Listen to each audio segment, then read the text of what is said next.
you shouldn't expect it to be easy. You should expect it to be hard, and you should be thankful that it is hard, because you're going to be an exceptional individual once you learn how to do this.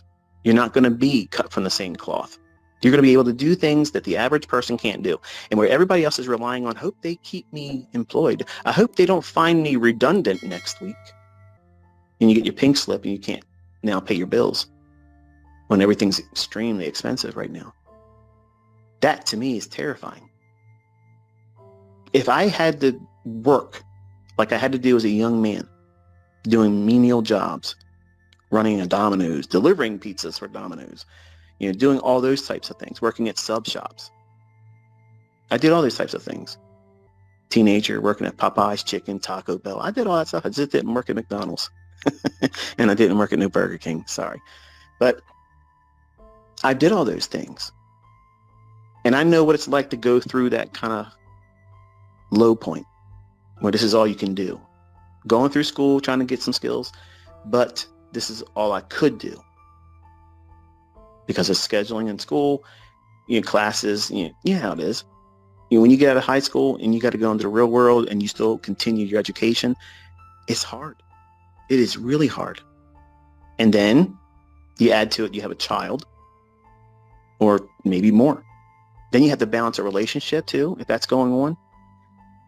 You're going to have to sit down with your spouse, your significant other, and sit down and really schedule time. That's the other reason why I'm only doing 2 days, because I can burn you out real quick. Real quick. It's going to be easy for a lot of you to tap out even with 2 days. I expect it. I had a lot of people come into my mentorships and tap out because they were like, wow, this is a whole lot more involved than I thought. And I thought it was going to be easy. No.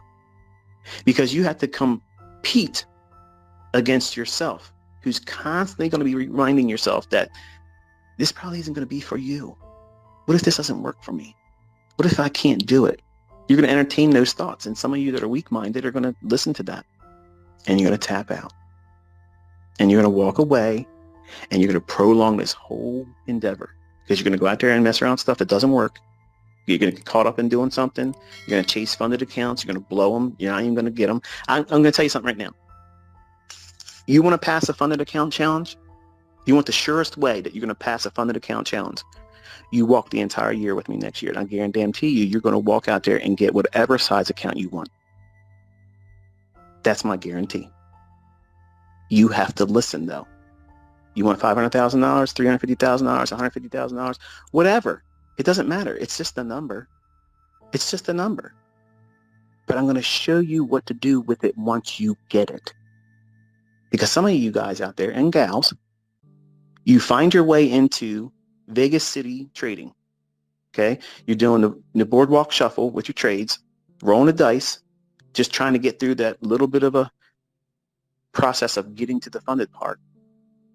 And then you think, well, I got to do these high roller trades because, that's what everybody else is doing. ICT's got students making $70,000, getting in the number 2 spot on FTMO. I got to outdo that or I'm not winning. No, you don't. Who said you have to do that? Listen, let me paint a picture for you for a second, okay? Slow your roll. Let's say you get a funded $100,000. You don't have $100,000, but you have the ability to work with a prop firm. I'm not telling you which one because I'm not doing any deals, and they're still reaching out to me saying, "Can you do a deal with us? And can you put an ad on your video?" No, don't ask me again. I don't rep brokers, and I don't rep funded account prop firms. I don't do that. But if that's the route you're going to go, let's just say you have $100,000 you're funded with. What's wrong with just aiming for 1.5% for the week and making $100,000 over the course of the year and not even working hard to do it? See, you all do funny money math like you didn't go to school.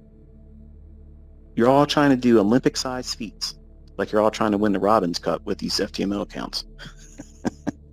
When you look at the Robbins account, tracker taking Larry Williams and a handful of other folks out of there, the average returns around 200 and some percent, anywhere between 175 to 225%.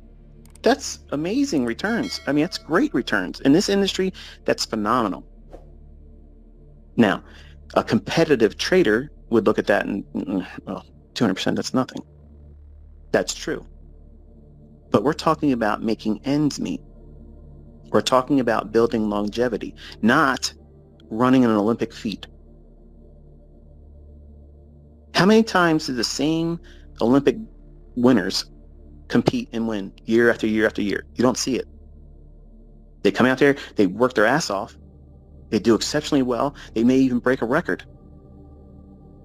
But that's it. And you have Michael Phelps. I mean, he's probably the exception to this rule, maybe. But even him, he's not doing it, after when he did his multiple gold medal. That was it. So you don't want your trading to be like Olympics. You want easy, consistent, no pressure types of trading. It's about making money. It's not about influencing and making friends, okay, on social media, because that's what everybody thinks trading is today. It's the young crowd and the influencers. And I'm in this group. I'm not trying to say I don't, because I know how to bark. I can build a crowd easy. I don't need to advertise. I don't need to do any of that stuff. I don't have to threaten my students to rep me or I'm going to cancel their subscription. I'm just saying, look, if you're able to do it, wonderful. I don't go out there and say, go out there and prove to the world and say, I taught you. No. My students show themselves because they know how to do it and they're proud. But you want to be able to go into this with the proper mindset, not building up some unrealistic expectation on yourself, because all you're doing when you do that and you make it social media equity curve, the MyFX books, I got to get on this FTMO leaderboard. Who gives a shit about that? If you're literally sitting down listening to me and you're thinking, okay, I'm going to go through the ICT mentorship in 2023 and I'm going to get my funded account and I'm going to totally smash the FTMO leaderboard. I'm going to be the highest payout in history in FTMO. You're doing it wrong. You're doing it wrong. Because if you aren't able to do that right now, that sure as hell isn't going to be the end result of you being with me in 2023. And I'm going to tell you why. You're doing it for the wrong reasons. You're going to push when you don't even have your edge. You're going to push when you don't have the experience. You're going to push when you don't have the mindset to allow for imperfection. As soon as you go into one trade losing, boop, you go into a tailspin. If you're not getting instant gratification, you're done. That's what the main critical thing about me is, because I'm lecturing, I'm teaching you what you're going to encounter. You may not feel this is applicable to you, but I guarantee you stay long enough in this, you're going to be met with this. And if I don't tell you how to deal with it, overcome it, or think about how you should be overcoming it when you get to that bridge, okay, because you're all going to get to it eventually. Different times, different people, everyone grows differently. But you're going to have these crossroads where you come to where you feel like, I don't think I should be doing this anymore. I think I should be doing that. Or the grass looks greener on that over here. Or this person made money over here, and I haven't made money this week. So maybe my stuff's broken. Let me go over here and look at this. That's nonsense. There's people out there that don't trade like me, and they make millions because they are good money managers. Period. That's it. They have something that gives them a decision-making process. They call it their system, okay, or their edge. But really, they're just good money managers. Period. They have something that instigates the idea of a transaction in the marketplace. They have a faith-based system in believing that as long as it doesn't do this, go down to a level where they will put a stop, they'll stay with that idea.